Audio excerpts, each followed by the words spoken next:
And we're live. How Hey, exciting.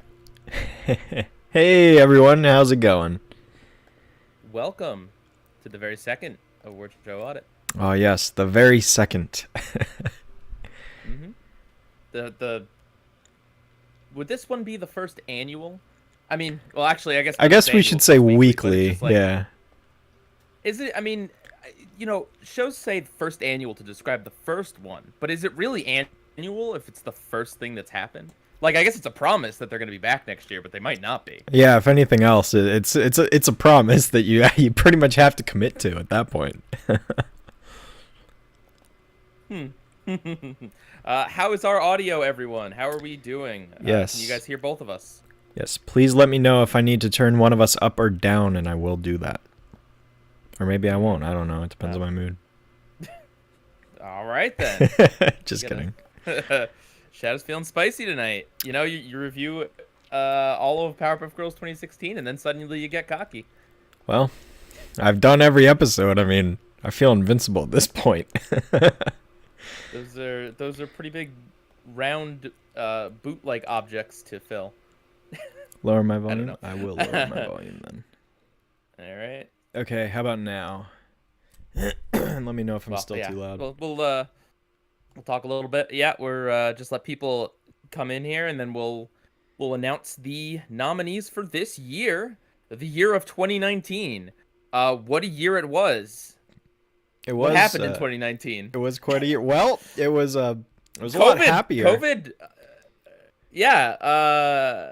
Well, people thought that 2020 was going to be awful because of the election. Yeah. People were getting ready for that. I don't know. 2019 was really like a blur for me. 2020. Yeah. Yeah. At this point, I feel like I could measure. There's like a period of my life between two tragedies that I can't remember anymore, really. And anything between 9/11 and COVID is just now. That's like almost 20 years, man.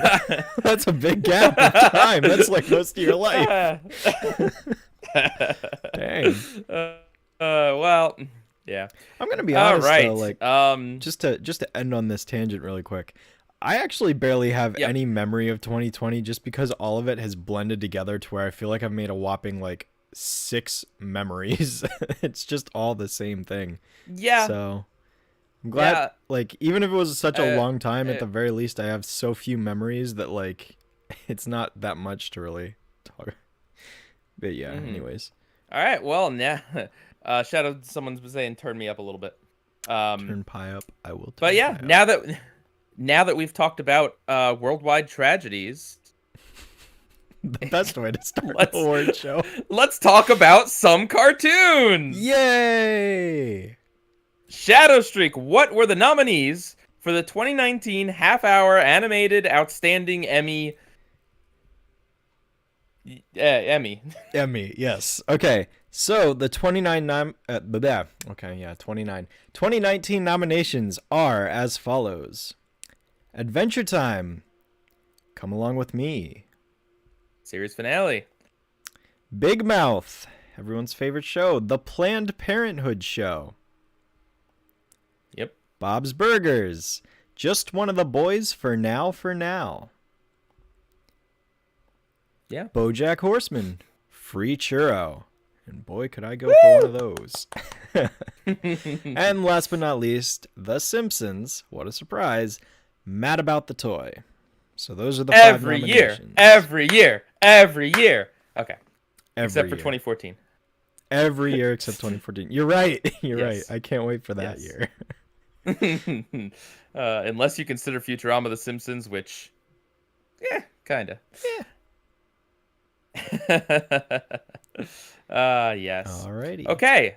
So this is only our second show, so just to be clear, we are going to talk about each one of these episodes, and then we are going to talk about other things that happened in the second half of 2018 and the first half of 2019 that could have also been nominated but didn't make it. And we're going to give out the award for whatever show wins the Award Show Audit Award, which in part is we need your help to do so. So feel free to go down in the description. Hopefully the poll is live. It should be. Let me click on it real quick. Yep, 5 minutes ago it started. We got a fierce race right now. So yeah, go ahead and vote, and your votes matter. Absolutely. I'm really excited to see who's going to win this time. Yes. All right, so we are going to start off, just like last week, with the episode that has the most spoilers. That is the Adventure Time series finale. Before we'll let you know when we start the spoilers, but basically this is the big series finale. Technically, the show came back with Distant Lands, but this tried to wrap up as many things as possible from Adventure Time, which includes tons of references and things that I would consider major spoilers. So Shadow's gonna go ahead and throw up the spoiler tag, and whenever you see that go away, then we will be back to talking about non-spoilery things. At the end of it, we'll give just a little brief, hey, we liked Adventure Time finale, or hey, we didn't like it, just to catch those of you up who didn't want to hear spoilers. Yep. So I'm going to go ahead and throw up the spoiler tag now. So go ahead and just mute the stream. And when you see that go down, like Pi said, feel free to unmute. So I'm putting that up in 3, 2, 1, now. All right, spoiler time. So everyone dies. So the Adventure Time finale, summing this up, is an episode. There's a framing device taking place in the distant future, with Shermie and Beth, two characters who we've never seen before, and they meet BMO, who tells them the story of how the world ended, except it didn't, and Finn and Jake are trying to stop a big war between Princess Bubblegum and her son, Uncle Gumbald. They do this by sending them all into a dream world in which Finn faces off with his alter ego, his grassy twin Fern, and Princess Bubblegum tries to sort things out with Uncle Gumbald. That kind of sort of works, and then out of nowhere a big red monster shows up named Golb, and then everyone has to stop it with music. So Shadow Streak, you have never seen Adventure Time. Yeah, I think I may have caught like 1 or 2 episodes in passing back when it first came out like 10 years ago. And then the one Distant Land special is pretty much it. That's all I have. That's the only context I have. So go. Oh yeah, that's right. You watched BMO. Yes, that's I right. did. You watched the BMO one, which is a prequel to everything. So now you've seen basically like not the beginning of the timeline, but one of the earliest points of the timeline, and then the grand finale, even though it's not the grand finale.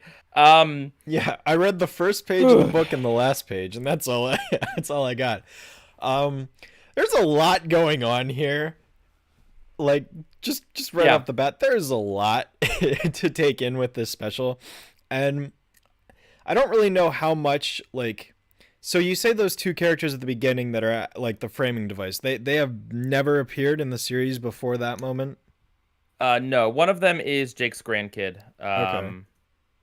But that's it. Okay. But we've never, I don't believe we met them. Okay, that's interesting.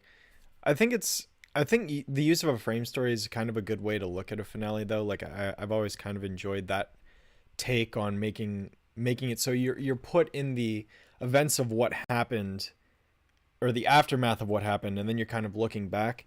But I was caught off guard because I was like, "Where's Finn and Jake? Who are these people? What's going on? This is welcome really to the second half of Adventure Time, my friend." Oh, okay. I'll take your word for that. But yeah, I would definitely say that this finale felt like it was split into kind of 2 halves. Like there's that first half with like the whole like the war fighting and the dream sequence, and then the second half's like completely unrelated. It is. The show was, they thought they were going to get another season, and they thought that they were going to be able to just wrap up the Uncle Gumbald storyline, which was kind of like the latest season's storyline.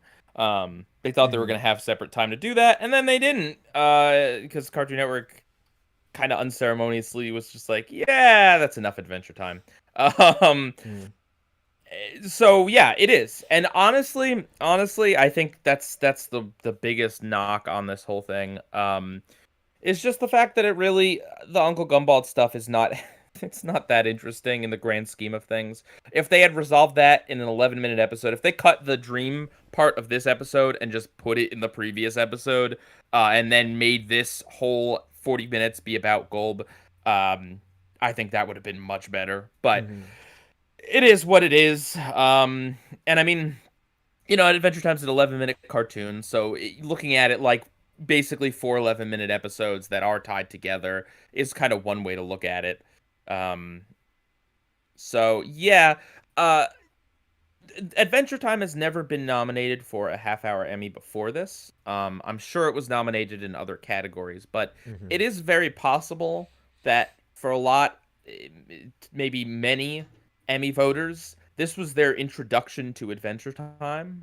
In that way, you probably have more context than the average Emmy voter on this, and it's really not surprising at all that this didn't win. Like,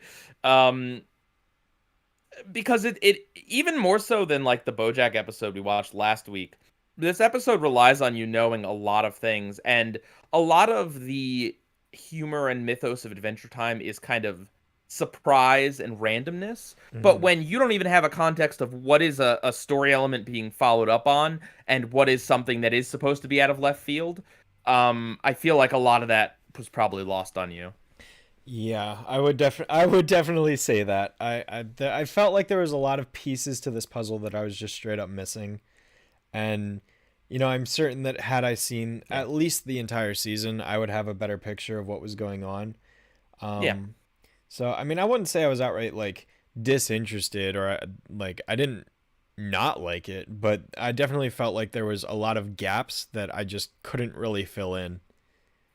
I mean, if it makes you feel any better, the first time I watched it, and I did do a discussion with Nintendo shortly after the finale aired on his channel. For what it's worth, I didn't... The little potion they used to go inside the dream world, I didn't remember where that was from, and I had been following the series. Like, they don't even refer to, like, oh yeah, this is from that time that there was a magic, what even was it, orb or something on the ship. Like, but I'm sure so much of, like, one of the strengths of the episode is in the nostalgia of the show, and is in the, like, that last few minutes of let's show where, like, all of these random characters are and what they're up to. Some characters that haven't been seen since season 1. And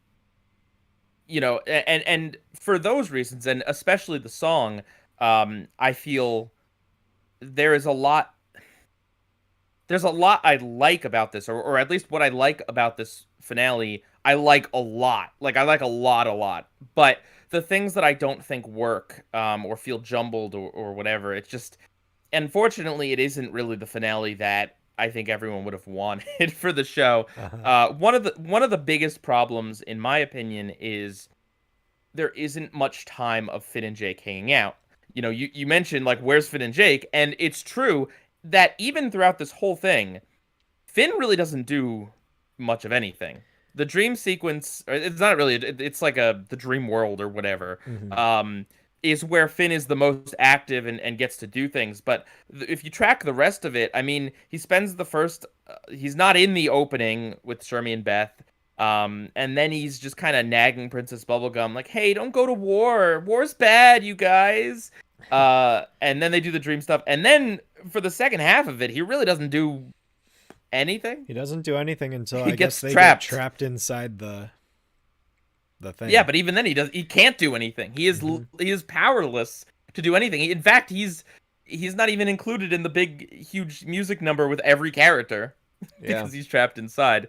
But a big part of what Adventure Time is that kind of, like, hangout, low energy, chill vibes feeling. Ironically, right? The show's called Adventure Time, but a big core element of what the show is the characters just hanging around the treehouse, making breakfast, or hanging out with Princess Bubblegum, or playing songs with Marceline. That's what the show is. And if you look at the finale, that little bit towards the end where they're just kind of laying in the grass talking about their experience, like, I think that, not that specifically, but I think more of that vibe should have been, like, 11 minutes of this. The first 11 minutes, I would probably cut the whole Shermie and Beth stuff. You know, it certainly does well to build up that this is a special episode showing the distant future and everything, but I would have much rather had a very chill opening with Finn and Jake, you know, kind of like gearing up for their big day at war or whatever, right? Like, don't, you know, you feel like things are going to change after this, Jake? And Jake's like, you know, man, life is constantly in flux.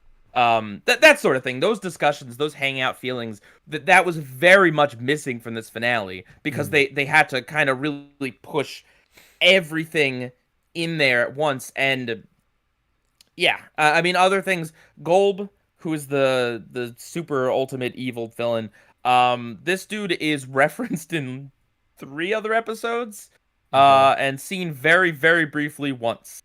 He is supposed to be the big bad, like this big, incomprehensible evil, whatever, but,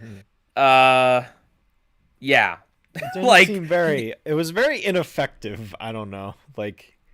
I mean, he's not a character, he's a force, the things that he... a device than an actual, like, antagonist. Yes. Pete of Dawn says, Finn and Jake are the heart of the show, and the fact they don't have many interactions in the episode is a problem. That's true, too. Yeah. And I also... I don't really like Finn and Jake's whole, like, don't go to war attitude, because, I mean, I'm not a pro-war person necessarily. I'm not anti-war either. But,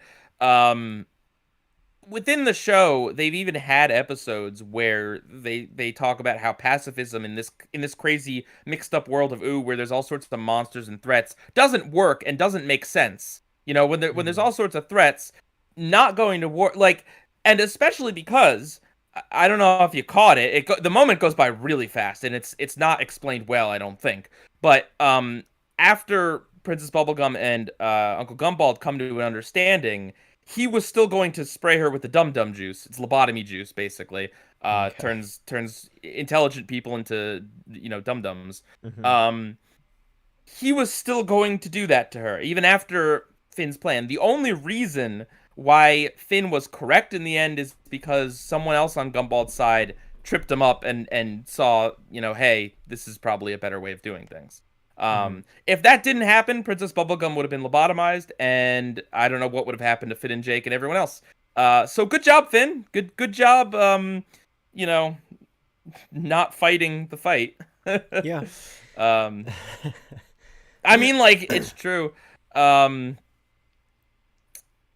Yeah.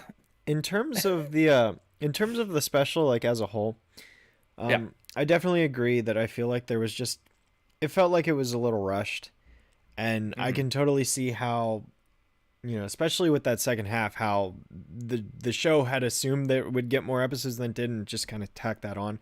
There was so much going on. I almost would have liked a finale that, like, had none of this, like, grand epic battle stuff, and it was just like a chill conversation, or like just walking through the land, just like reflecting on everything. Just kind of more, because that feels way more effective at bringing closure to a show, like, just based on what you're telling me. Even that feels like more ideal way to bring closure. There needs to be a conflict, but if you have 44 stinking minutes, I mean, you can ramp up to the big action part, really.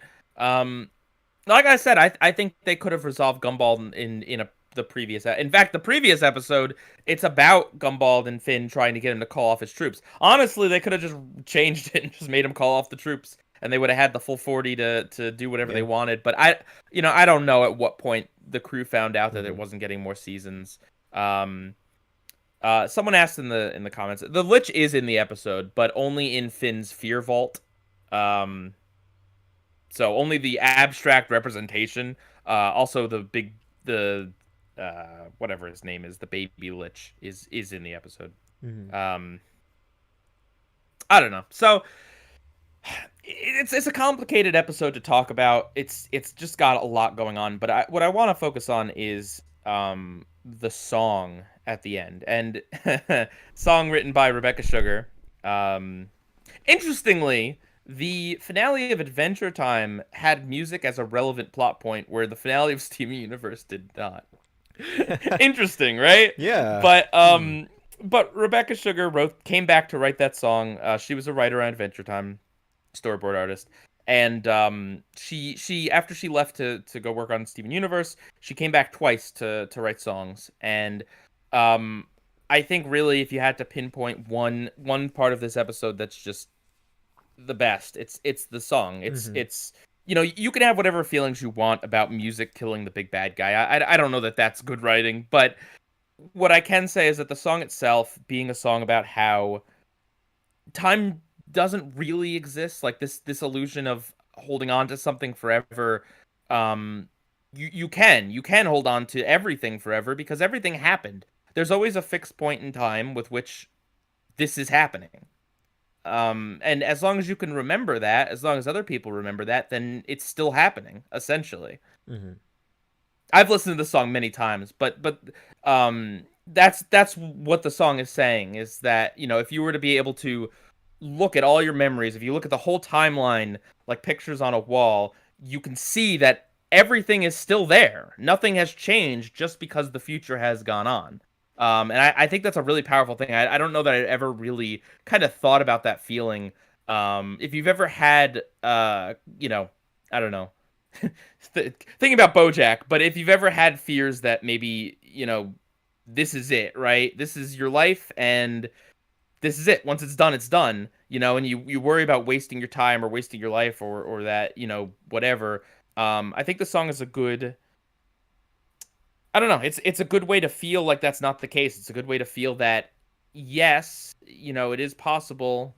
Everyone's journey comes to an end, but they're always there. There's always us sitting here in the year 2021 talking about this Adventure Time episode, and no matter what happens, even if we have a horrible fight and stop being friends forever, God forbid, this moment, this moment will still exist. There will always be this. I mean, granted, it's a video, so you can very easily just rewatch it. But you know what I mean? I don't know. I don't want to try to sound like I'm making it out to be deeper than it is, but for such a short song, I feel like it really conveys a feeling. And Finn and Jake kind of talk about this at the very end with the music hole, beloved character, the music hole, where they say about how music can give you a very specific feeling.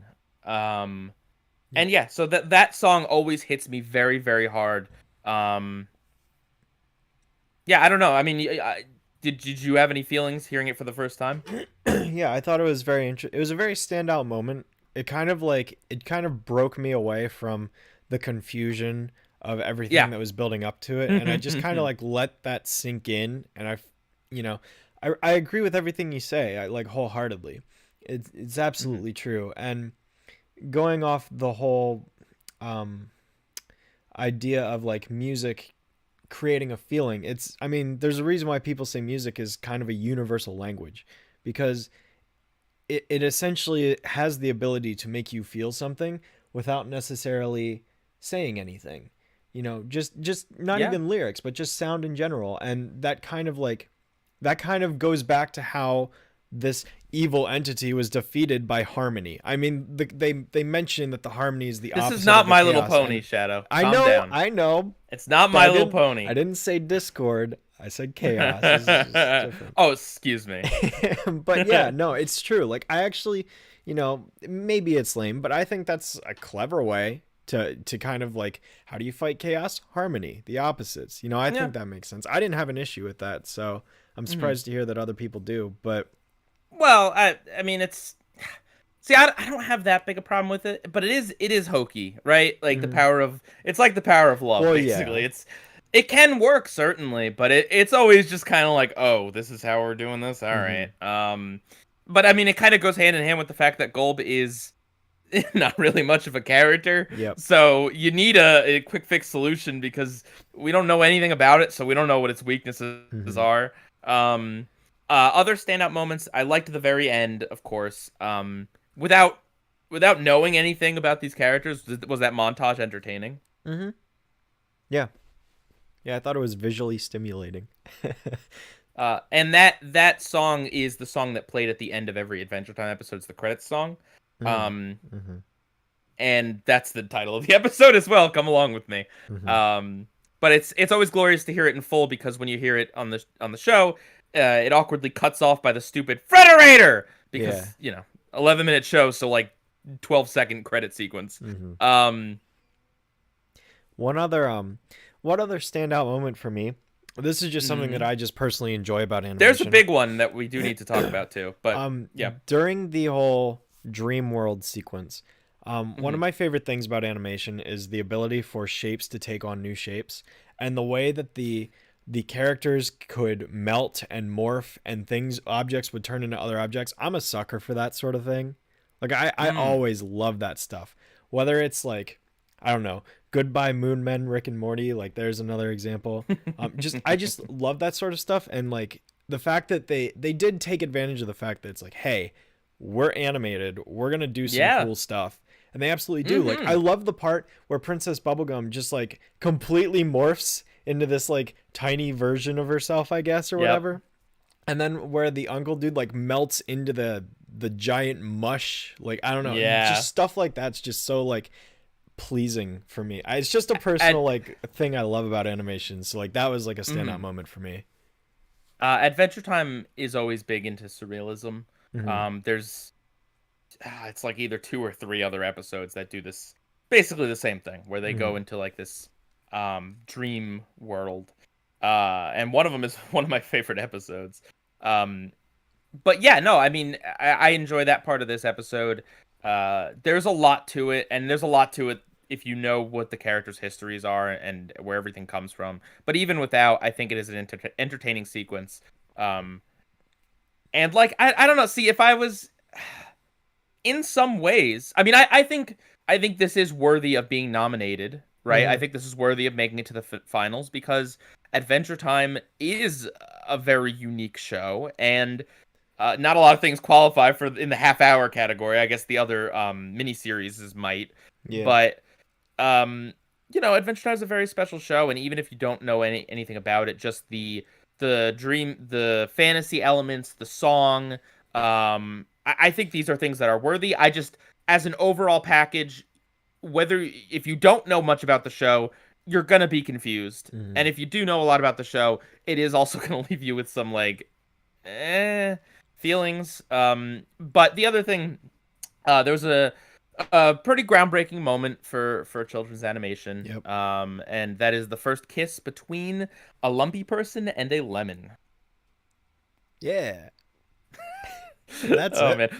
Okay, but Lemon Grab seriously stole the show in terms of jokes in this episode.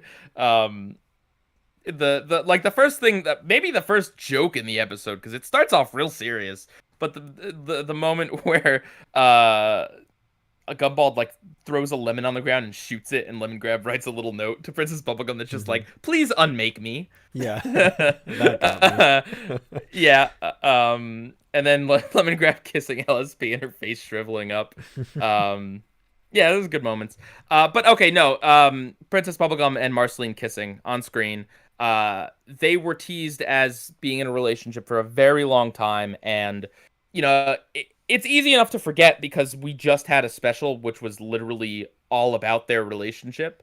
But this moment was a big moment. I don't know. See, the Adventure Time finale was made like over a year, or maybe about a year before it aired. It aired like 6 months after, 8 months after any other episode aside from the Minecraft one. But yeah, I mean, this did come out in what was it, 2018, I believe. Could be wrong. I don't know. Anyway, girl on girl kiss. It's just good. The more that sort of stuff gets in, the more normalized it's become, and you can even see now, like, Cartoon Network's as a company, their public attitude towards LGBT issues is very like supportive. Yep. And I don't know that, I don't like, honestly, I think it's because of everyone, like us, not us, me and you, but us, the community, the people who watch cartoons and everything and talk about them on the internet. The positive reaction to things like that and a lot of the stuff in Steven Universe showed Cartoon Network that, at least in America, they, people will not just are not just okay with this, but are actively like, yes, this is good. Like, please do more of this. The more you show these things, the more normalized it becomes. Mm-hmm. So, it was it was a big moment, and happy to see that it's not really like shied away from or whatever. So yeah, that's also possibly how this got to the end, because culturally it is relevant, I mean, to the end of the Emmy nominees and everything. But yeah, I mean, we've talked about just about every part of this. There's a lot that could always be said, and I hope to review it one day. Not as in a discussion, as in a regular review. We'll see. But yeah, I think I'm ready to pull down the spoilers when you are, and we can just kind of talk about generally how we felt overall. Okay, yeah, I'll go ahead and take down the spoiler tag now. Yep. All right. So yeah, that was Come Along With Me. Personally, just overall, I think that it's definitely worthy of being nominated, because there's definitely a lot to like, and there was a lot of pleasing moments, but there's too many cracks for me to be like, yes, this is like the best of the year kind of thing. Like, I don't know. Yes. It feels like, again, it feels like it's two things kind of just smushed together, and the staples are falling out that are like trying to keep it together. I guess, bad analogy, whatever. But yeah, as a whole, like, I definitely enjoyed it. I'm sure I would enjoy it more if I had the context to fill in those holes like I mentioned, but it's definitely not, I wasn't disappointed with it. So yeah. Okay. I decently enjoyed it, I'd say. Yeah, it's always a hard sell with finales. Bojack last week wasn't a finale, but it, might as well have been. It's always tough because if you don't know the context of the show, you're always going to be missing parts of it. So, but yeah, no, overall, I don't know. There's always discussions about like, how do you review this as a finale? How do you review this as an episode? Does it even matter anymore because there's been more specials made, right? Like, I don't know. But what I can say is just that I think there are many, many, many, many worse finales out there. Yeah. And what this episode does right, it does very, very right. I agree as an overall piece. I think that some of its weaknesses really show and kind of do hold it back from being like the absolute best of the best. But I do think it deserves its place where it is, and I'm glad that Adventure Time got at least some representation in the half-hour Emmys, the half-hour animated. So yeah, okay, alrighty. Well, we can move on to our next nominee, which is none other than Big Mouth. Yep, they got nominated in 2019 and 2020, and it's this is the Planned Parenthood show episode, an episode about STDs and contraception. Woo. So this episode is in season 2, I believe. Yes. Which means it's it's a lot earlier in the show, so there's not as much continuity that like we've missed out on. So the episode is essentially, it's 5 shorts themed around family planning, shall we say. And yeah, that's basically it. It's just like 5 shorts. The first one is, oh god. Let's just go through it's them. our favorite trope in animation, baby. Let's go. Fantastic Voyage. Hey. So it starts off with the framing device is that they're in a health class, and the gym teacher, he don't know things, but the kids know things. Ha. Isn't that funny? Where did the kids find out? I don't know. I guess the internet. Google, but yeah. So anyway, the first short, it starts off with a Star Wars text scroll, and then it shows like a parody of what looks like the Star Trek ship. But they're in the Power Rangers formation because they each have a different color like the Rangers. It turns out that actually this is a Fantastic Voyage episode, which I screamed when I heard that. It was like, hilarious. because Okay, so we on my previous podcast, the recast, Shadow and I, we had to watch a bunch of Fantastic Voyage episodes where characters shrink down and go inside the human body or, alien body or whatever. We had to watch a million of these, and to the point where none of us can enjoy these types of episodes anymore because we're just so sick of the same dang tropes. And then as soon as I knew it, as soon as they mentioned shrinking, and of course, I mean, I'm not going to say it, but you could probably guess where they're going. They're not going in a character's mouth, I can tell you that much, even though it's big enough. God. Yeah, so there's that. Miracle of Life, blah, blah, blah. What are the other ones? There's one where it's like a Bachelor, the Bachelor the second parody, one's the Bachelor parody. It's all forms of protection. Yep. Where she's got to choose which one she's going to use.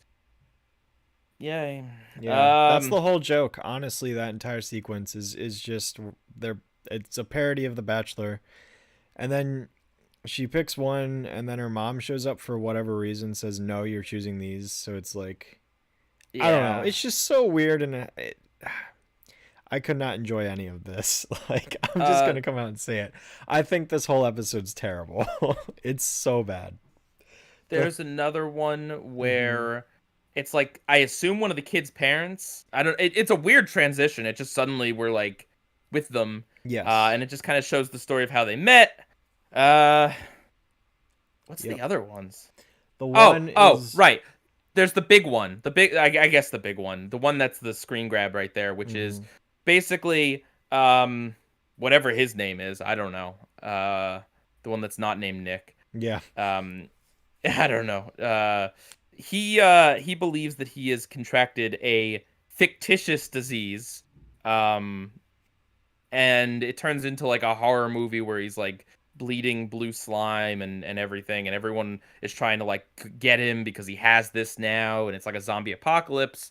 And then the doctor shows up and it's like, yeah, that doesn't exist. And then that just means it just doesn't exist. So everyone's back to normal. And then I don't know. The kid's like, oh, so none of this exists. And then the doctor's like, no, everything else exists. And I don't know. It doesn't really come across very well, and it just kind of sounds like it's undermining the whole point. But and then I don't remember what the other one was.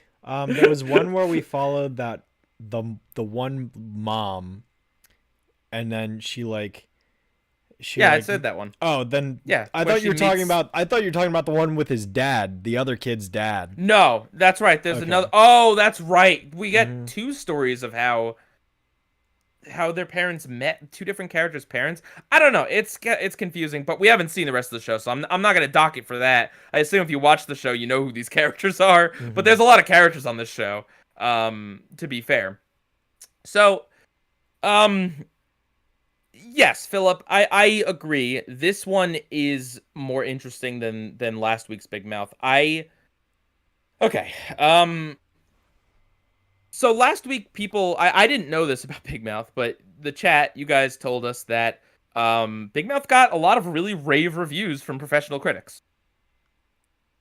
And because of that, I really tried hard with this one too. I tried with the first one, but I really tried hard to see what the merit of this was, right? What do other people see in this show? And what I can say is that this episode did not offend me like the other one did.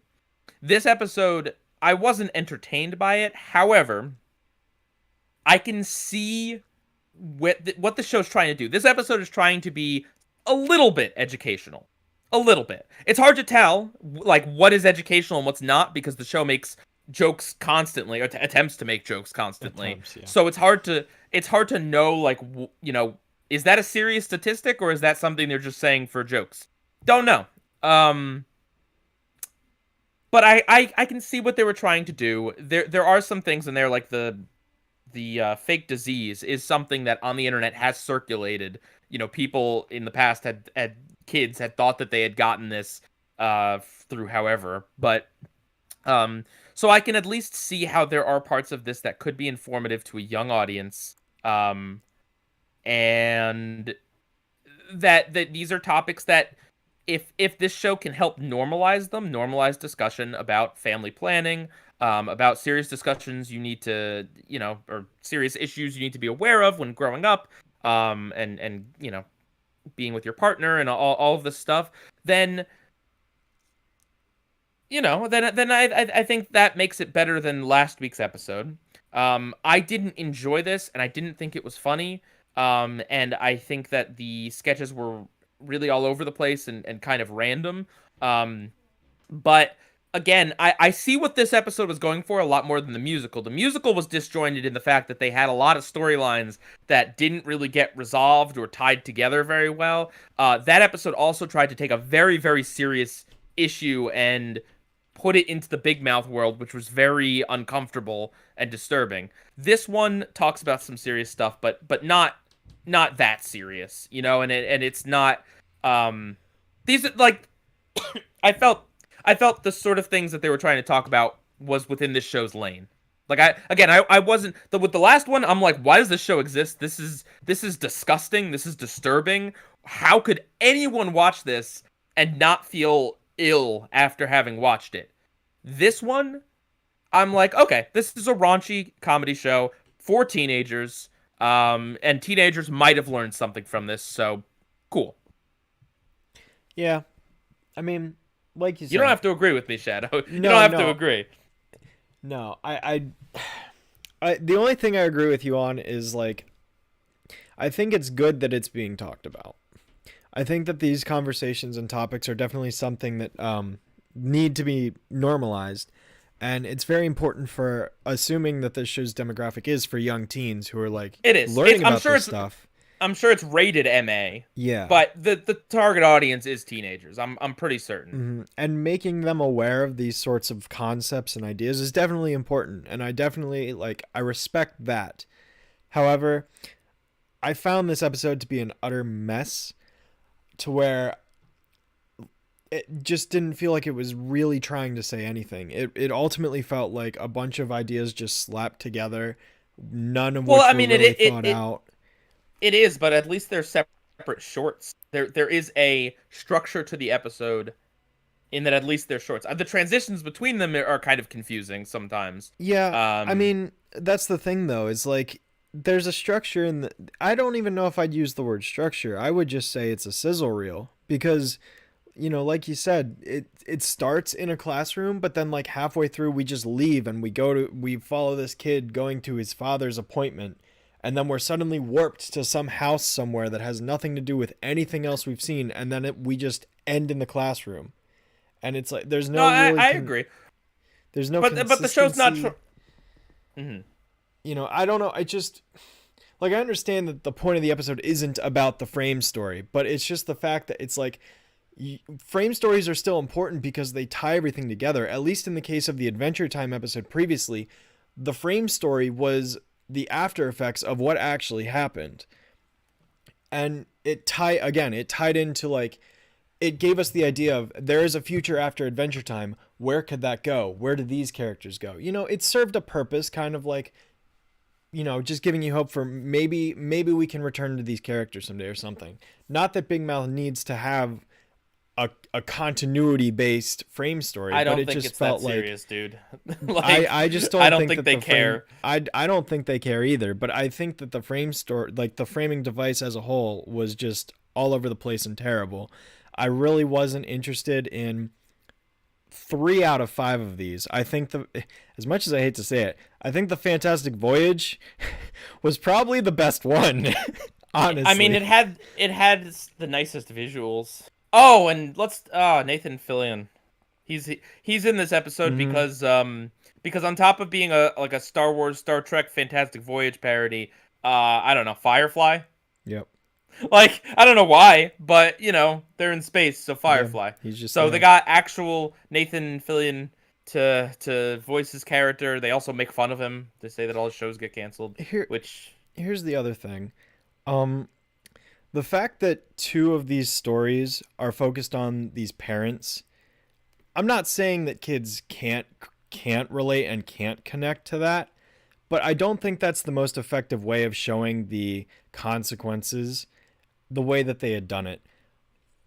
Like, I really you want you want more of these young children in I don't adult want that situations. either. But what I'm That's saying why is, I think this episode is better than the last one, and again, not as offensive to me because although the kids are talking about these adult things, they're talking about it in like a health related way. They're not. This isn't the puberty monster whispering into a little girl's ear to do horrible, disgusting things to like a 12-year-old boy, right? Like that disturbed me. This doesn't have that as much. This has a lot more of, you know, yeah, it has adult themes, but it's not. It's I don't know. It's not as direct. Like let's have, like there's the kid's father, you know, is having a procedure, and he's definitely oversharing with the kid, but at least it's like his kid, and he's trying to like educate his kid. It doesn't come off as this weird thing like, why is this dude making a musical about this adult film with all these 12-year-olds? You know, like last week's episode. yeah. So, I mean, I agree. It definitely does not lean into that offensive territory. But just in terms of the writing, I found it to be extremely ineffective. Like I got what the episode was trying to do, but I think it failed horribly in terms of the execution. I I mean, just I was agree. not impressed. Pete of Dawn mentions that one of the characters always imagines Nathan Fillion. It's a running joke in the whole show. That's why. Oh, okay. Okay. Well, Honestly, that sounds yeah. funnier than. Yeah, that sounds better than if it's just because Firefly. Yeah, no, I mean, don't get me wrong. I didn't like this at all. I think it's bad and dumb. But I see utility in this. I see an attempt to do something here. To try to, I mean, they even say it in the episode, like, "Hey, we're gonna try to be educational, but not boring." And it's like, all right, fair enough. It ends with a Saturday Night Live parody for some reason. For some reason, yeah. Because I was they did about sketches. To bring that up. I was Yeah. about to bring that up. I thought that was just like an awful way to wrap things up. It just like I get what it was going for again, because yeah, it's the whole idea of like a sketch show, but it just like, I don't know. I would appreciate it more if it was actually like ended on a serious note, where like if it Really? didn't cut, if it You didn't want this cut show to end on a not like a super serious like, but like what do it you want, like a hotline undermines at the the end whole or something? No, I'm not saying it needs to go that far, but like if the episode ended before it did the Saturday Night Live thing, I would be way better. I think it would be way better off, because it's the gym teacher like, yeah, you know, I guess I learned a thing, zippity doo, and it's like, yeah, it's not like super like stare at the screen, say, hey, don't do this, blah blah blah blah blah, but like it just felt like that would have been a better ending than just cut to random joke that undermines the entire thing. I don't know. I really wasn't feeling this. Byleth Penny Bicycle says it's odd to have an adult cartoon intentionally trying to be educational. That's the thing. This isn't an adult cartoon. It's adult subject matter, certainly. I'm sure it's rated MA or whatever. But if you get down to it, this is made for teenagers. 100%, absolutely. And if anything, this episode really should be the proof of that. Because yeah, I don't know what, like, I mean, you know, there are some things in this that I think people probably well into their 40s could still learn about, but you know, it's definitely framed in the high school education type of way. There's also blue diarrhea being shot at someone from the puberty monster. So just wanted to throw that out there in case you ever wanted to give this too much credit, because I don't. I think it's important to try to see a show on its own terms. It's easy to look at like an Adult Swim show out of context and be like, oh, this is the dumbest thing ever. But you know, really trying to realize, okay, it's intentionally trying to be non-logical or whatever. It's intentionally trying to not necessarily be stupid, but break its own break from tradition and do something new and innovative. I think it's important to know, and not that I think that this show is really trying to be innovative, but I guess after having seen this, I understand the show a little bit better, and so yeah. I don't think this should have been nominated. I don't think it should have made it to the final round of nominations. Better than last week's episode, but still big mouth, still filled with a bunch of unfunny jokes. Still not really. I mean, none of the shorts are trying to be a serious story. You know, in the end, they're all kind of solved with dumb cop-outs. Because that's not what it's about. It's just about being shocking and gross and maybe a little bit of educational. Yeah.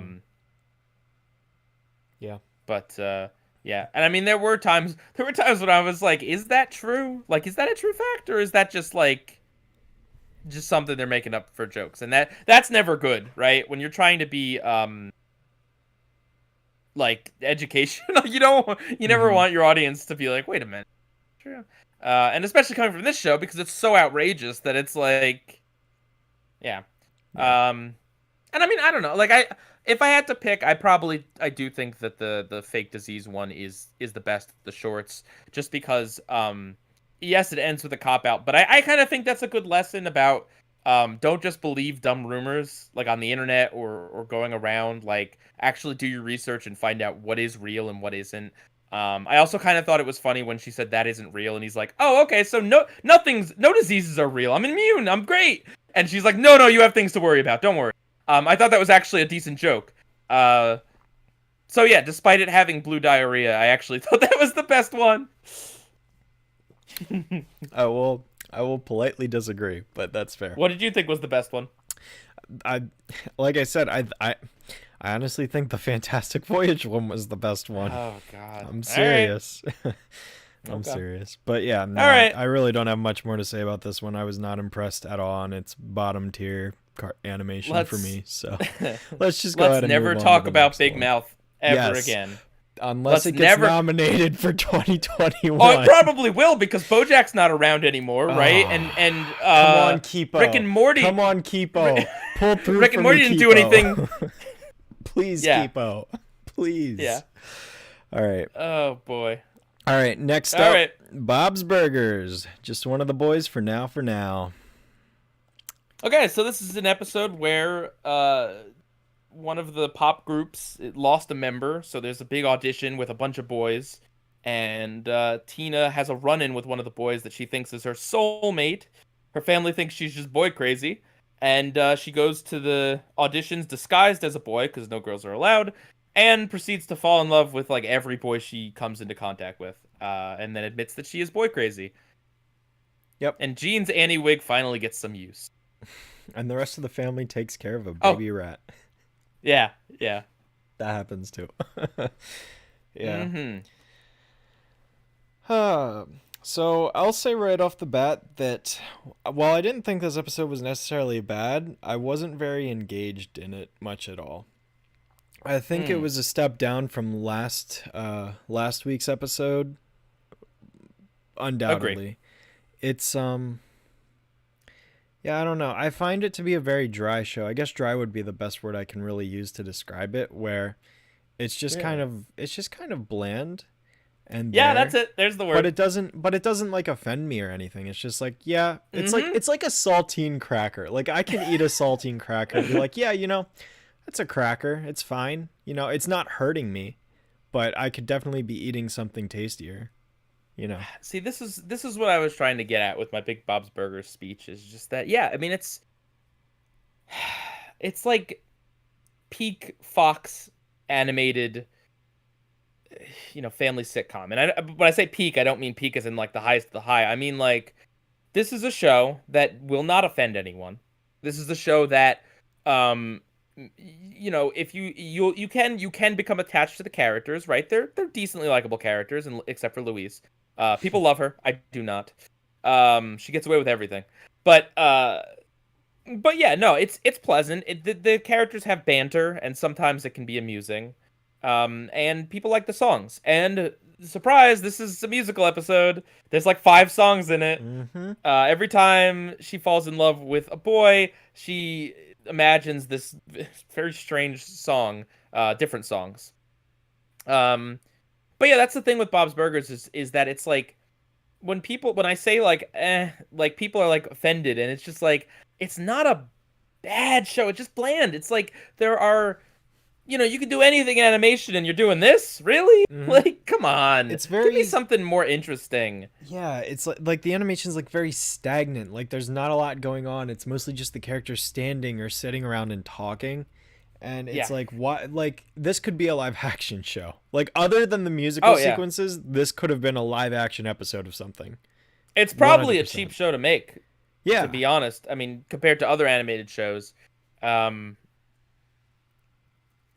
yeah, I don't. It exists to just kind of keep going on. And the thing is, even like I do like a decent some episodes of Bob's Burgers, but like this is not a show to run for 10+ seasons. It really isn't. It's like it's kind of worn out on a lot of its ideas. And spoiler alert, this is not the first time that Tina's been boy crazy in the show. It happens in, I don't know, every one of her episodes, which is like probably like a fourth of all episodes. I mean, literally last week's episode, the pig was like the focus, but she also was crushing on Jimmy Jr. Like she had fantasy sequences about him too. Yep. So it's just, I don't know. Yeah, I'm not a fan. I'm not. I don't think this should have been on here. If this is really the best of the best in animation for the second half of 2018 and the first half of 2019, then that's kind of sad. I would have to say, that's very sad. Yeah, this was a very, very weak entry, I feel. Like, just in terms of, like, if we're looking at it from the standpoint of, like, this is the best of the year, it's like, man, must have been a very, very weak year for animation then, because there's not, like, in terms of the animation, what is this doing animation-wise that's, like, stand out or, like, spectacle? There's not much. If I had to guess, they put it forward because of the music numbers. Yeah, and they're forgettable. I think they're forgettable. Mm-hmm. I can't remember. The only one I remember is there's one about how in space you don't need pants, and I thought that was probably the most interesting, fun and funny of all the songs. But the rest of them were just, they're like really generic pop songs. Mm-hmm. Like they're not parodies of anything specific.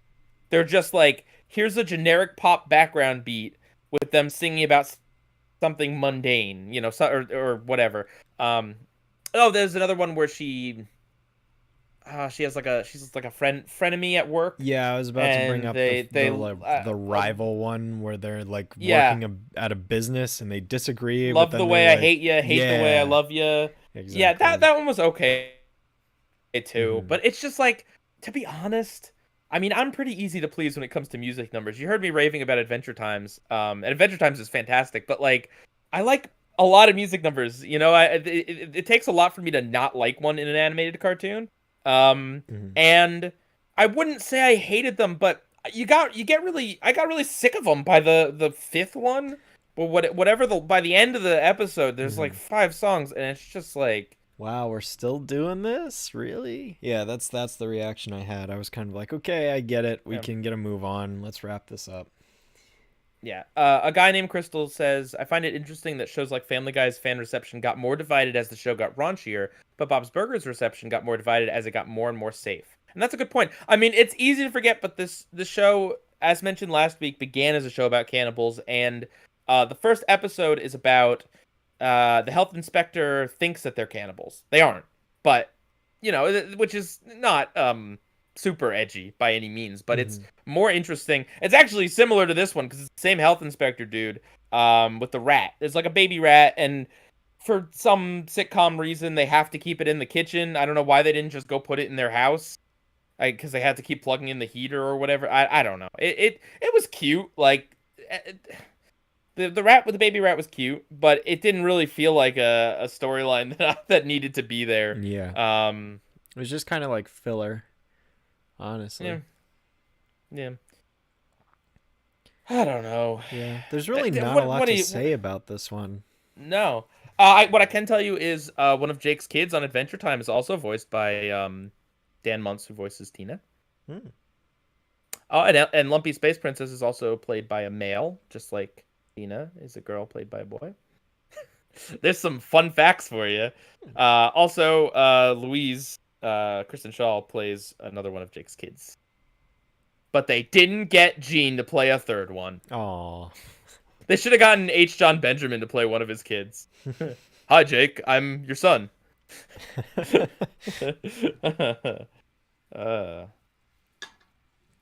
Bob's Burgers is just like Archer if you don't want to laugh.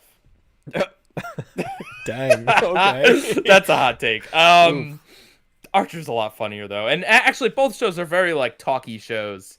I don't know how Archer is now. We'll find out soon, I suppose. Yeah. But yeah, I don't know. I mean, it's an inoffensive episode.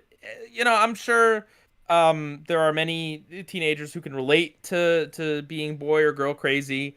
Tina's a likable character. I didn't think there was anything majorly wrong with the story. It just wasn't that interesting. Yeah. Yep, I'm right Like there with you. that's yeah. Oh, and Linda's voiced by a guy as well. Interesting. Um Invader Pez says, I can't sit through any other Fox shows. They feel like they're trying to be too gross or offensive. I wouldn't say The Simpsons is. Bob's Burgers is a show that I have in the background while I'm checking my phone. I mean, yeah, but isn't that like awful, right? Like, isn't that like such a faint praise, right? Yeah, Like, at that point, Bob's it's Burgers just is like a good noise. show. Yeah. Well, and that's what I've done in the past too. I mentioned I put Mhm. on every so often. I'll go back to it, and it is generally, hey, I'm gonna go play Binding of Isaac for like 8 hours, and I need something in the background while I do it. Like that's Yeah. about where I'm at with Bob's Burgers. Would I be interested in Central Park, which is the Apple TV show created by Bob's Burgers staff members? Hard no. I know a lot of people really like it, but if I'm lukewarm on Bob's Burgers, more Bob's Burgers.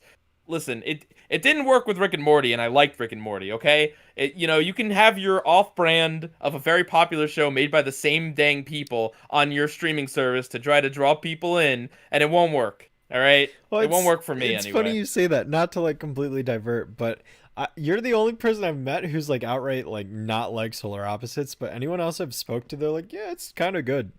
So, It's because you're friends with a lot of chumps, Chad. No, I'm just well, kidding. No, it's okay. I don't care. yeah. But I mean, I would also say I'm more critical of Rick and Morty than most as well. Hmm. And now here we are talking about other shows. If you're wondering, Rick and Morty didn't have an episode this year Nope. between the second half of 2018 and the first half of 2019.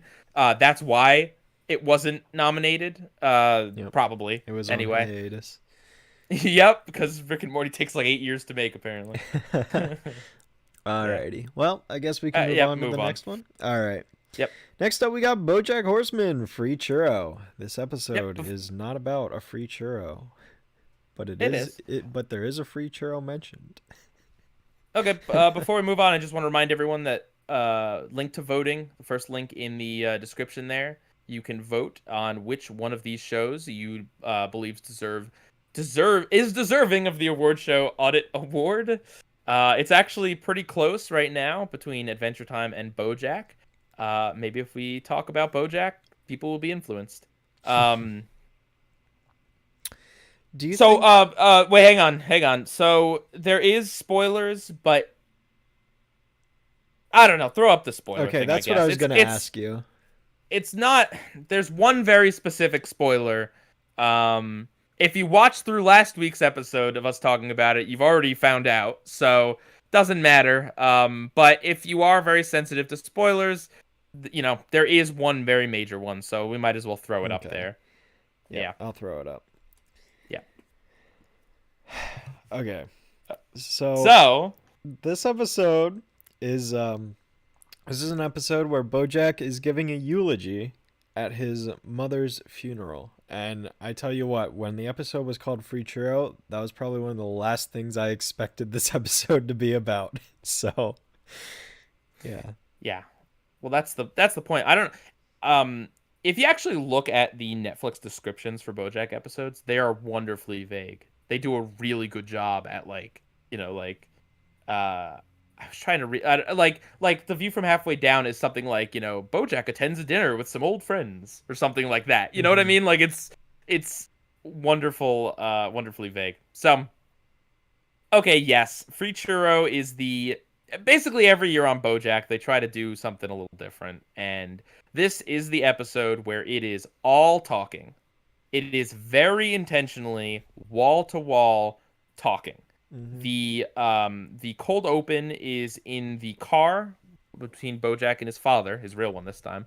And then everything after that is Bojack standing up on stage at the funeral. There are no cutaways. There are no special effects, save for one moment.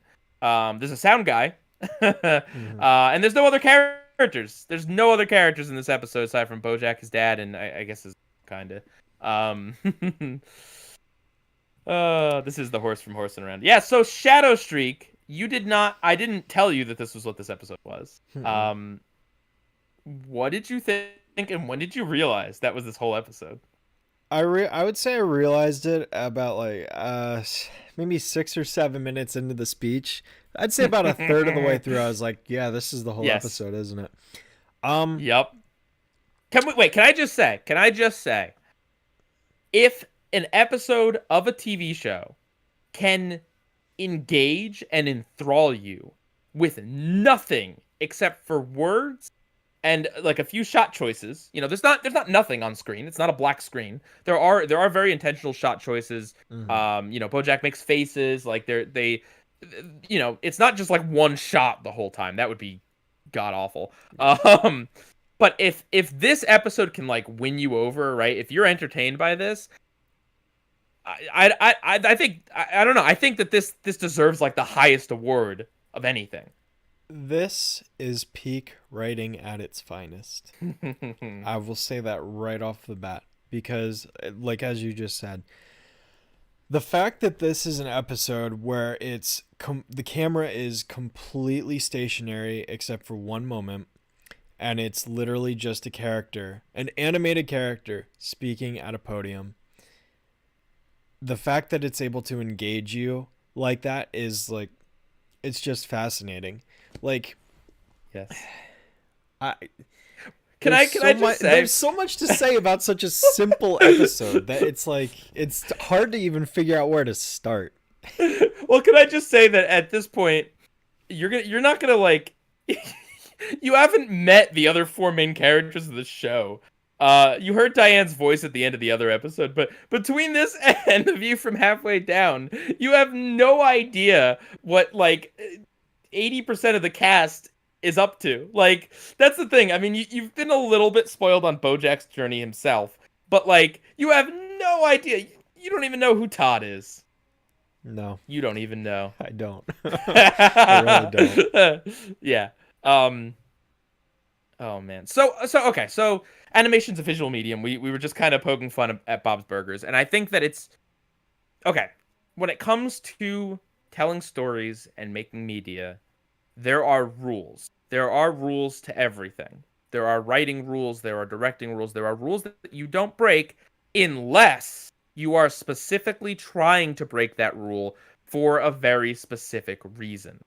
A very famous one is the 180-degree rule, which is when you're filming something, you're filming 2 people, you never cut like to an exact 180-degree shot because then it looks jarring. The people are now sitting in opposite spots to when you last saw them because the camera shifted from behind.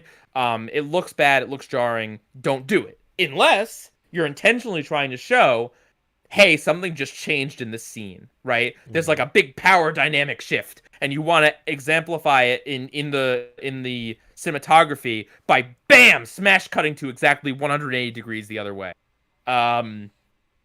Right? So that's the thing. This episode didn't like accidentally make an episode without animation. When I say Bob's Burgers doesn't have a lot of animation, it's not doing it for some sort of like artistic valid reason. It's just because it's the kind of show it is. It doesn't do a lot, to be honest, with its medium. Bojack did this very intentionally, and again, I think it was basically just a challenge to see if Bojack himself, one character up at a dang podium, could be entertaining for 20 minutes. Over 20 minutes. And I think they pulled it off. I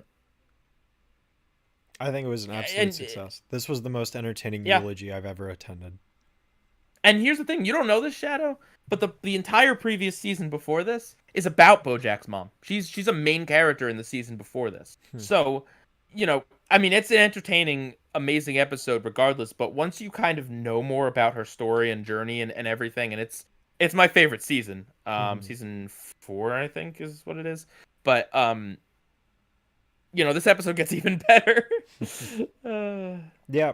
And yeah. There's just so much going on, and it's like every single, like, thing that Bojack brings up, whether it's telling this deep story about his childhood and his experience with mom, or just something completely unrelated. It's like, great. Like, I love there's always like I was literally on the edge of my seat just waiting to see what he would say next. Like I was like, is he gonna bring in the Yes. sound guy again? And then like there's those little breaks where like he'll like, Mom, not once if you agree or something like that, and then it's just silence and nothing, and then it goes back to him and he just goes back to carrying on his way. And it's like I just those little Yeah. like breaks of levity in between the deep moments. It's like it really knows how to pace itself, and it knew exactly how like it had such a good rhythm.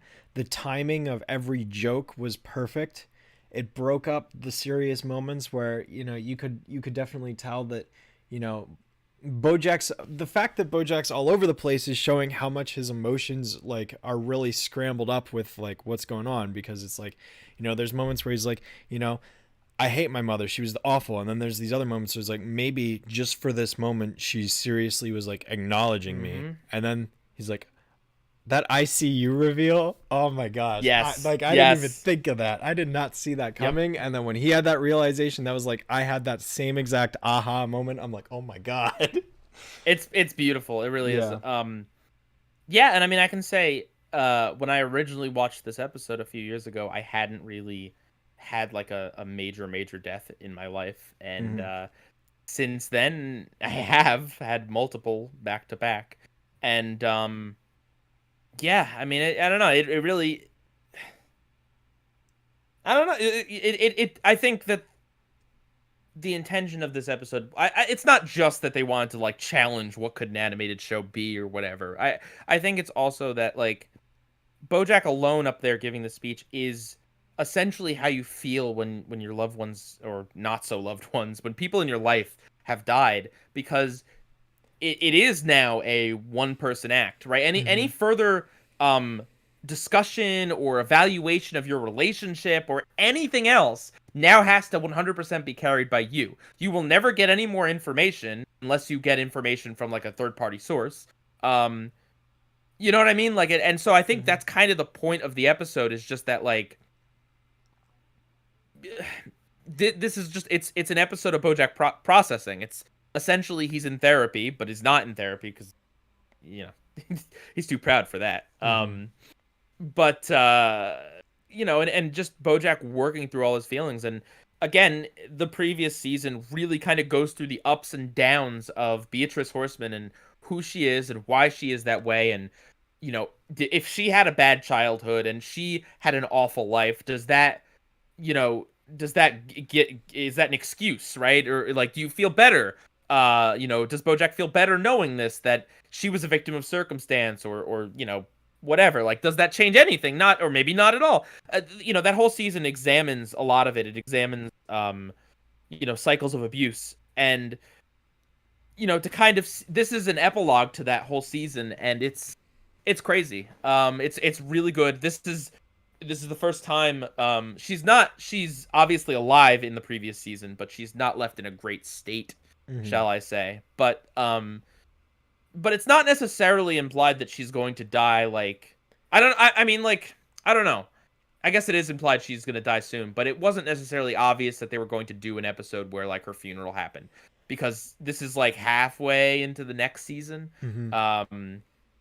Bojack also did a really good job as a show of making things matter. I mean, you saw the episode, the second to last episode, it's all die over the course of the series being brought back, and like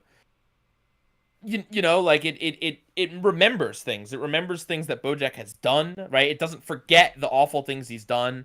It doesn't forget the problems that he faces, and I think that's really beautiful storytelling. Yeah. Oh yeah, Chocolate Guy, very good point. The fake story, the story that he tells based on a TV show. That is, I kind of forgot that. I was like, wow, that doesn't sound like Beatrice. And then he's like, yeah, that'd be a great story if it was true. And it's like, woof. Yeah. She's a very complicated character to the end, and that's what makes Beatrice a great character. She plays one of the main characters on the Owl House now, that actress. Okay. Cool. Yeah. Yes, good point, Invader Pez. They weren't building up to her dying specifically. Like, it wasn't, this was the first episode we found out she died. And yeah. So I would say rousing success.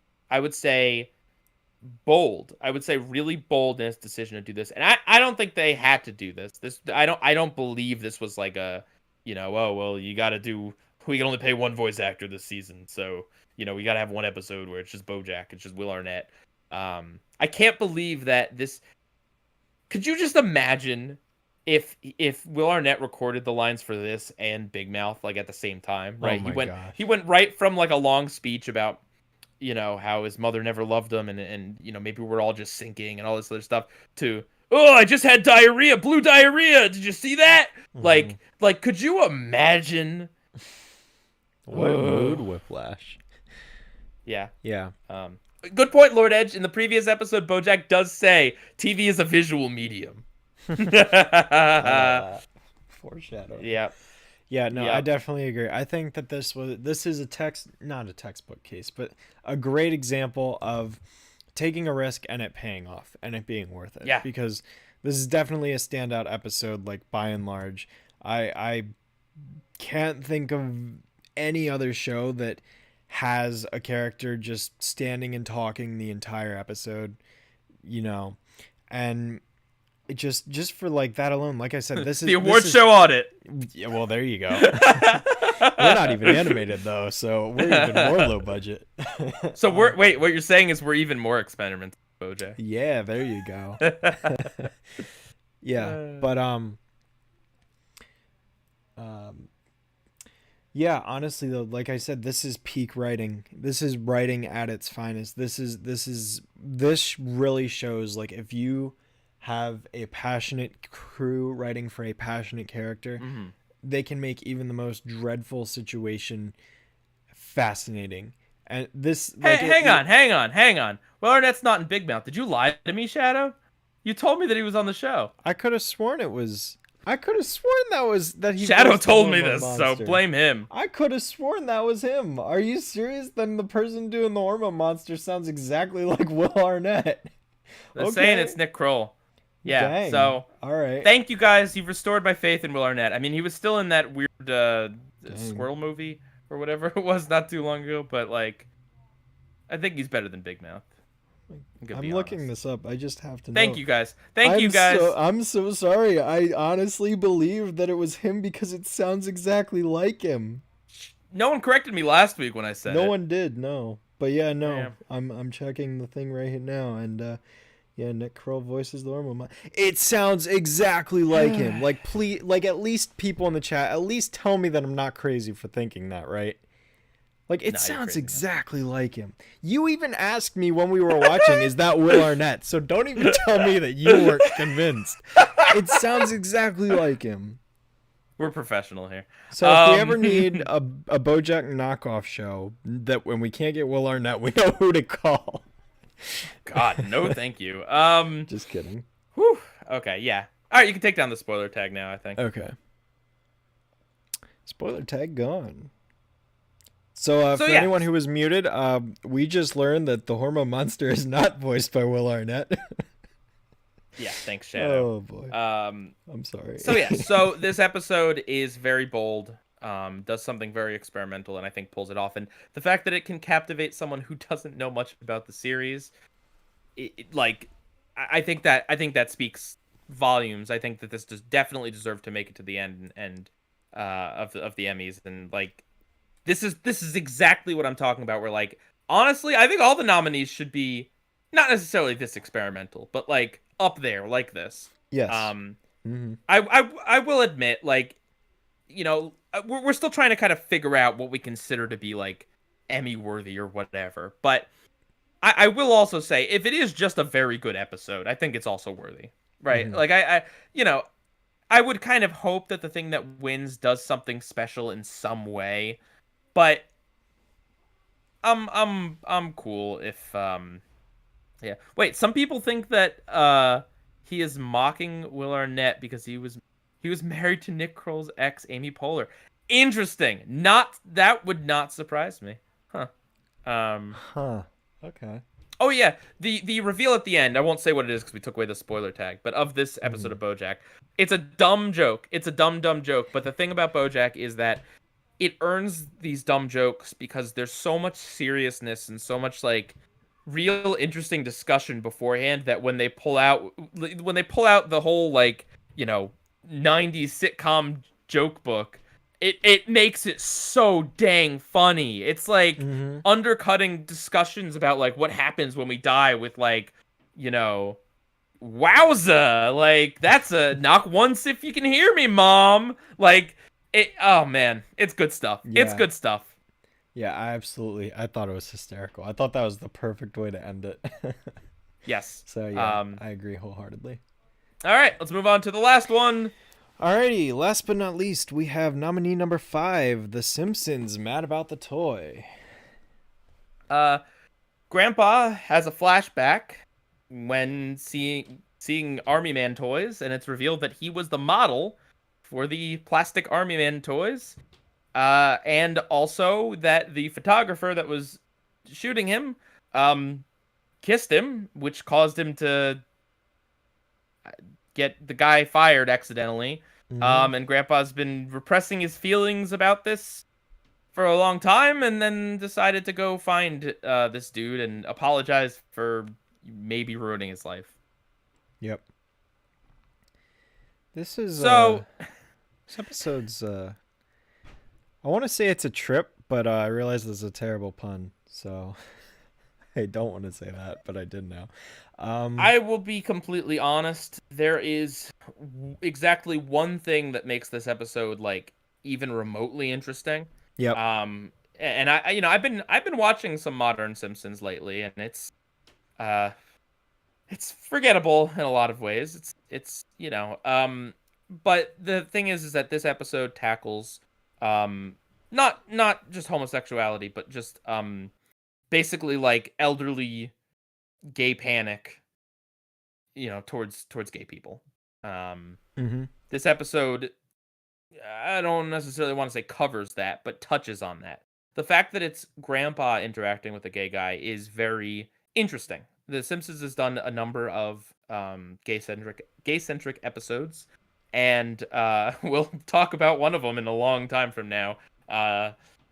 But the beautifully named Homer's Phobia.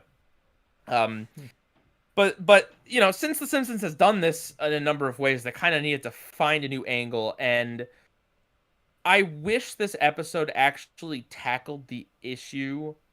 And when I say issue, I don't mean that being gay is an issue, but just the friction between older people, who lived through decades of gay people being, viewed as monsters or looked down upon. That specific issue of old people trying to kind of come to terms with it. And it's this episode, I don't think it doesn't do a good job of it. Like it's there. It's an element of the episode, but it's not like it really, Grandpa is very easily swayed, even though he seems to be traumatized from the kiss. And the episode also does a really bad job of conflating. So the fact that this gentleman was gay is not a problem. I mean, it's a problem in olden days, but like the fact that he made out with his model, like at work, right then and there, like that's unethical and bad. Yeah, gay, straight, anything. He deserved to be fired for that. Yeah, and the show makes a joke like. Oh, did he get fired because that was inappropriate? And they're like, no, because he was gay. And it's like, oh, okay, that's a bait and switch there. But like, the dude's kind of a creep for that. Like, yes, Grandpa was speaking in a way that like, I think anyone would assume that he was coming on to him or whatever. But like, you don't do that. You don't. Maybe after hours, right? If they go to a bar afterwards or whatever. But not right there in the studio right after he had just gotten done modeling for the guy. Like, that's weird. That's very weird. And the fact that the episode, it makes the guy a lot less sympathetic. Yep. Yeah, I think this episode, it's a step in the right direction, but it really doesn't take the leap. I feel like if the episode did like go like all in and was like super serious about actually, it doesn't really confront it. Honestly, if you want a real, I guess like a harder look at it, you know, you'd have Grandpa being more of a curmudgeon through the whole thing, and you know, really not changing his mind until being significantly convinced, instead of just like, okay, he's on board with it now. He feels guilty, and it's like, it's weird. It's just weird, and the whole episode, it goes by so fast. Like, there's a lot of traveling, and the first part of the episode has nothing to do with anything because it's a Simpsons episode. So of course, that's the way they structure everything. Is that the first act has very little to do with anything most of the time. You know, there's the twist that Grandpa is not having a war flashback but a modeling flashback is I think an interesting twist, right? They do a good job of misleading. I knew it because I had seen the real Jims made a video about Grandpa not too long ago. But I still thought it was a good twist. But it just, I don't know, and so much of the core of the story is also between Grandpa and this man, and he doesn't actually show up until like the last 3 minutes of the story. It's just weird. It's a weird episode. I don't think it deserved to be nominated. I don't think it's a particularly great episode, and even within modern Simpsons, I'm sure there could have been a better pick for that season. Yeah, I honestly think my biggest issue with this episode in particular is that it fails to make the character sympathetic because, like you said, he really does cross the line at like when the modeling is taking place. I think that undermines... And that's like all we know about him. Yeah, too. exactly. That's like all we know about this guy. He's like, gay, and then he comes on to Grandpa. That's his character. And it undermines like the whole message that it's trying to go for. And like, I think that contradiction, you know, like I can overlook it, but it certainly doesn't help the episode in any way. No. There's also some weird stuff too, like so at the end Grandpa decides to kiss him again just to see if he has any gay feelings, I guess. That part was a little weird too. Like it almost felt like the guy was trying to convert Grandpa, which weird because Grandpa's never, I mean, I don't know if I want to say never, but like I don't know. Grandpa wasn't really giving me I mean, I'm glad it didn't turn out to be one of those stories where it's like, oh, he only hated gay people because that would have been hacky as well. But just, it felt weird. But then after that, Bart goes by and he's like, ew, gross. And it's like, okay, he's probably saying gross because it's his elderly grandpa, but like, maybe don't have a character say gross at the gay kiss if you're trying to be like a pro-LGBT episode, right? Like that's weird. That's I'm not saying it's like, you know, let's cancel the Simpsons because they did this. I don't think they meant it in a weird way, but it sends a confusing message about what the episode is. And yeah, I'm absolutely giving it the benefit of the doubt in like with situations like that. It's just, I feel like there could have definitely been a little more like care taken into the portrayal of the character and the issue, because there are things that kind of detract from the message that ultimately makes it feel, I don't want to say insincere, because like I can definitely tell that the episode wants to spread a positive message, but it just, there are aspects of it that hinder the overall experience. And I mean, I don't know. Well, another thing is this isn't even, so again, the first act of the episode, it's about Homer and Marge trying to have a night out or whatever. And then the middle part of the episode is about Grandpa thinking that he's like now a millionaire because you know, he modeled for the Army Man toy, the only one that they made apparently. And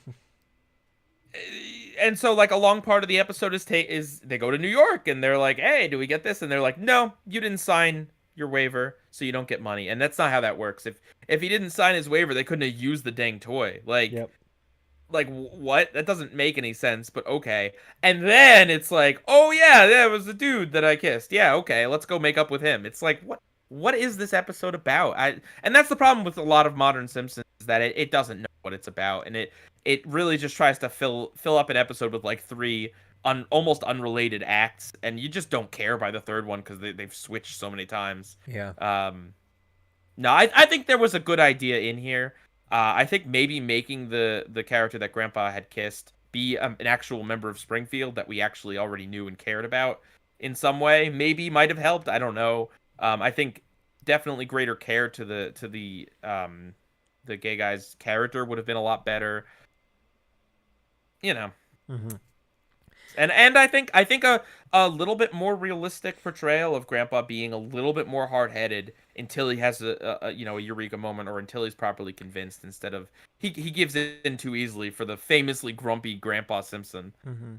I think it's definitely I definitely respect the episode for choosing to use a much older character to kind of talk about this issue, because the whole concept of, well, I shouldn't say concept, I should say wave. The wave of LGBT, support has kind of exploded since the 2000s started, really. Yeah. And so for the much older generations, this whole wave is very new and alien to them. And so having them kind of confront the issue is something that you don't see a lot of things really discuss. And especially in today's society, like our generation and, the younger and slightly older, like we are all much more open to this concept. So to have an episode about a character in an older generation kind of coming to terms with it, I think that's a great premise. And it is a little disappointing that the episode didn't take full advantage of that. Because honestly, if the episode did just drop all the stuff like regarding the night out and the babysitting, whatever, or at least cut it down to like a minute just as an intro and really focused on this, I think we could have had a great episode on our hands. I really do. I see the potential here. Absolutely. It's just a shame that it didn't quite reach it. Yeah. Yeah. Yeah, no, I mean, it's not like the worst episode, but it's just not that interesting, and the little bit of interesting that's in there, it's not handled particularly well. And I truly do think it was. I mean, of course, again, the Simpsons they make it every year, which is definitely not on merit, because the Simpsons doesn't always have great seasons. Yeah.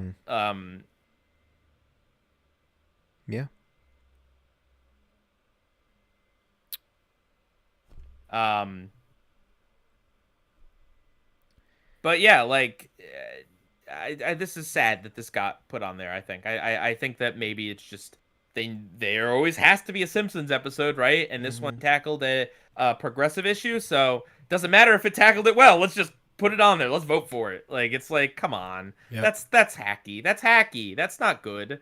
I mean, again, I think, like, I don't think this episode hurts the LGBT community. It's great that gay people can be in bad episodes too, but this is not a groundbreaking thing in any way. So, all right, so that is all of the nominees, right? We hit all of them. I think That's all 5. Yep. So, as a reminder, we're gonna kind of put a last call in down in the description. The first link. Go and vote if you haven't voted yet. I won't look until we announce it, but go and vote. We're gonna announce the winner in probably like 5-10 minutes. So get your last votes in now.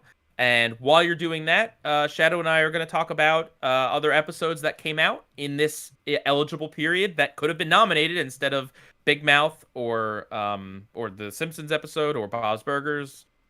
Yeah. All right, you got one, Shadow? All right, so I'll go ahead and confess to everyone. This was a very last minute decision, but I did manage to come up with something that I would like to suggest. And that is, I'm going to say the Steven Universe movie.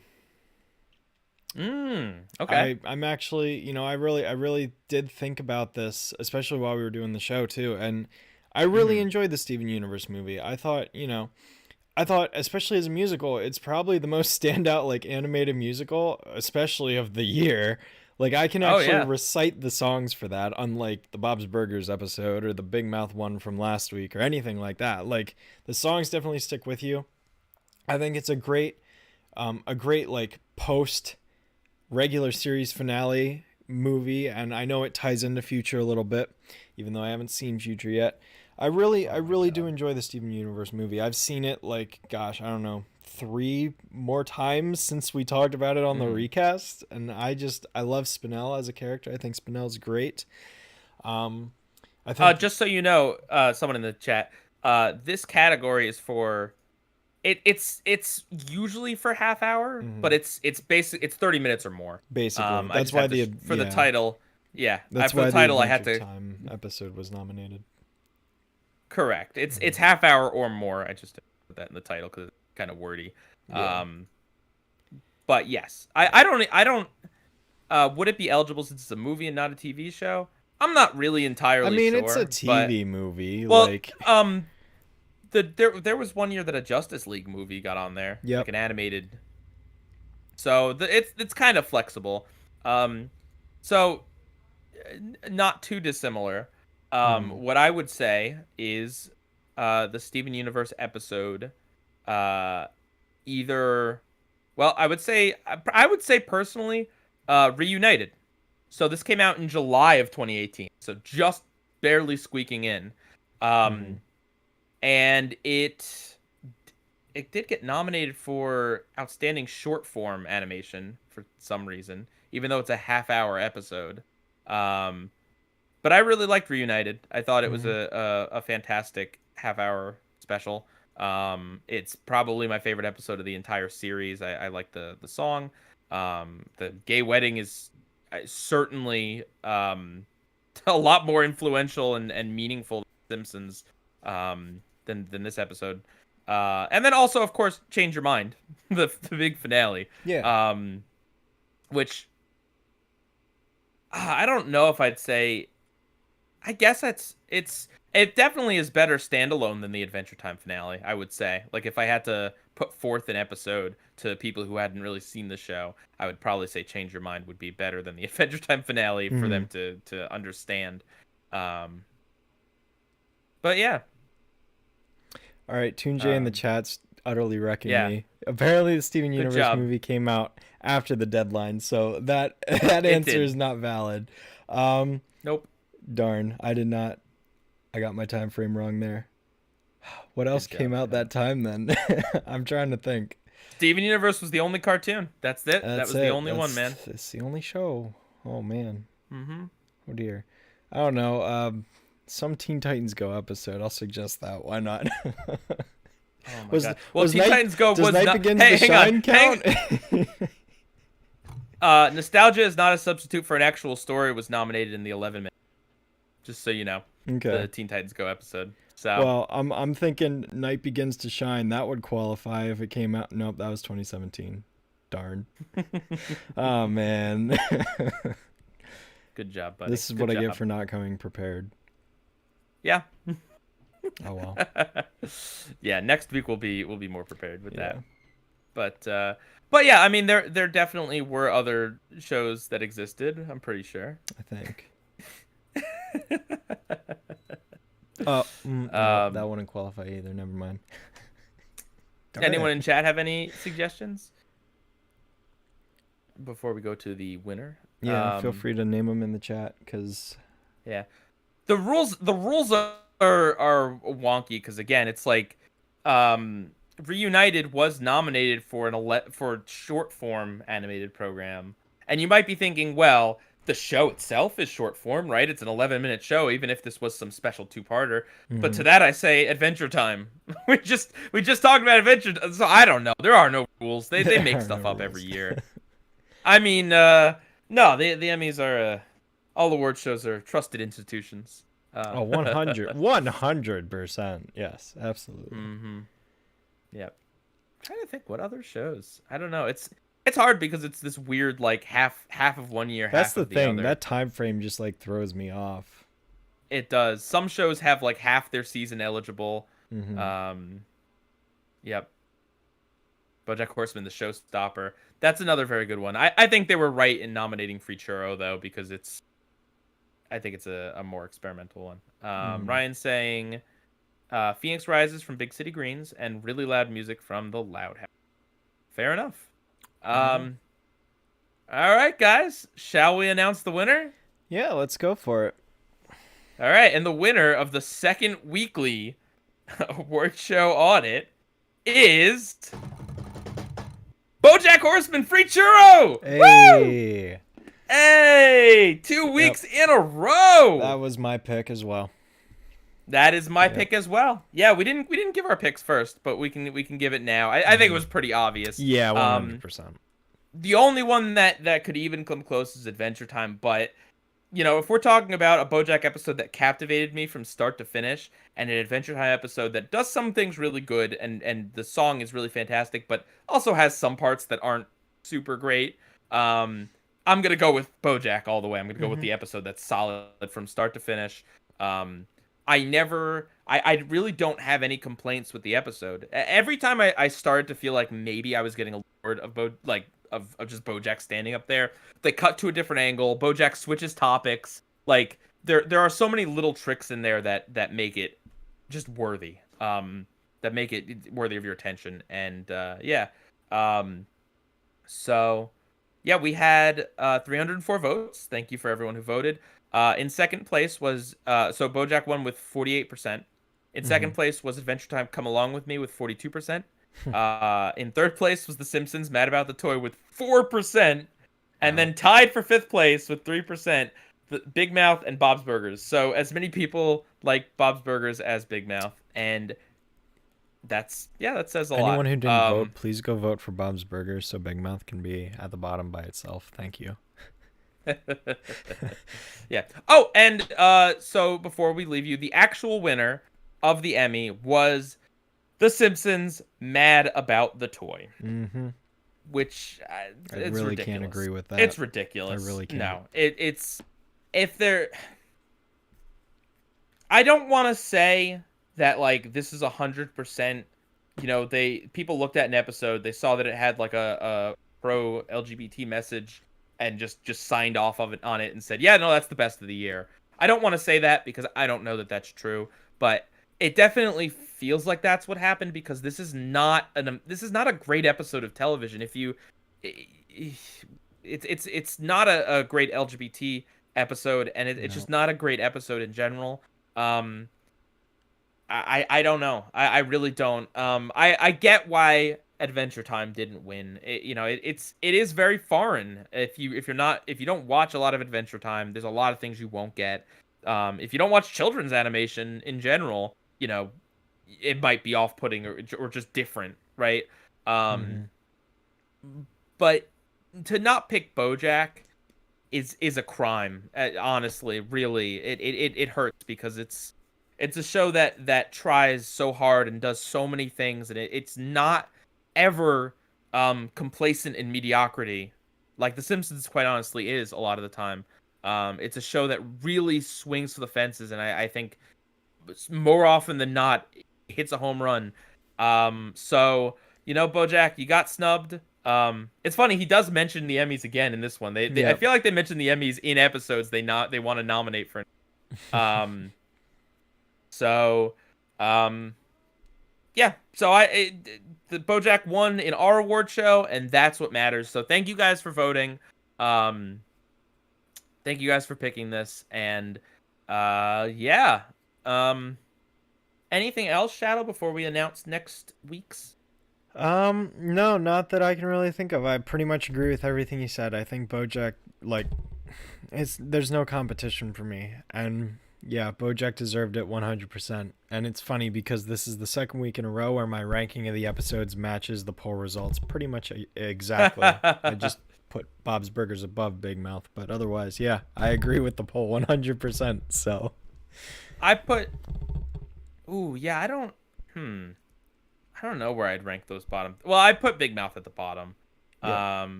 I'd probably put the Bob's Burgers episode above The Simpsons. But I don't know. It's close. So yeah, and unfortunately, this is the last time Bojack was nominated. Oh. For this particular award. So I really hope you watch more Bojack, Shadow, because we won't be able to watch it on here. Yep. Oh, this week's was Yeah? Yeah, I'll probably watch it at some point. Woo! So this week's was interesting because it really was just Adventure Time replaced Rick and Morty, which didn't have anything. Other than that, it was exactly the same as 2021. And next year's is going to be a bit more of a shakeup. Or next year is going to be a bit more of a shakeup. But before that, I do want to thank Churro for doing our art. I don't know if I mentioned that last week, but he He drew us. If you couldn't tell, he drew us. He drew the stage. Cool guy, good friend. He absolutely outdid himself once again. Yep. Great. Send love to him. And the Ink Tank as a whole. So, all right, Shadow, would you like to announce next week's nominees? Absolutely. All right, so this is for the 2018 Outstanding Animated Program Emmy Awards. So, first we have all right. Rick and Morty, Pickle Rick. No applause. Darn. Turn myself into a pickle. Pickle Shadow. Rick. Yep. We've got Big Hero 6, the series, Baymax Returns. We've got Bob's Burgers, once again, V for Valentine Detta. We've got South Park, Put It Down. And, of course, The Simpsons, Gone Boy. So those are the nominees for 2018. If you are going to tune into our show next week, which you definitely should, be sure to catch these episodes before the show. That way you have the context and know what episodes we're talking about. Or don't. It's really up to you. But I suggest you watch them because you've actually seen one of these episodes, Shadow. Yeah, believe it or not, I have. Is this the first? Wait. Hang on. This is the first time you've seen an episode before. That's been nominated. Because although you watched Rick and Morty, you didn't watch the Rad of Acid episode yet until we did it. So this is the very first time, the only one so far that Shadow Streak has seen before we are gonna watch it to talk about is Pickle Rick. Pickle freaking Rick. Yep. Yes. And we've got our token children's show in there in Big Hero 6 series. Yep. That should be very interesting. Mm-hmm. And then the usual Bob's Burgers and The Simpsons, and the South Park episode. Yeah, which I've reviewed. I've reviewed that episode. Really? So, okay. I believe I have. So, yeah. All right, everyone. As always, don't forget the whole list of episodes of everything that's been nominated, and the order is down in the description, the Wikipedia page, if you want to know what we're gonna talk about. If you forget. Or you want to just look and see what's coming up. So check that out. And thanks Shadow, thanks viewers, thanks everyone. Yep. Thank you guys so much for tuning in, and we'll see you next week. Yep. PIEGUYRULZ out.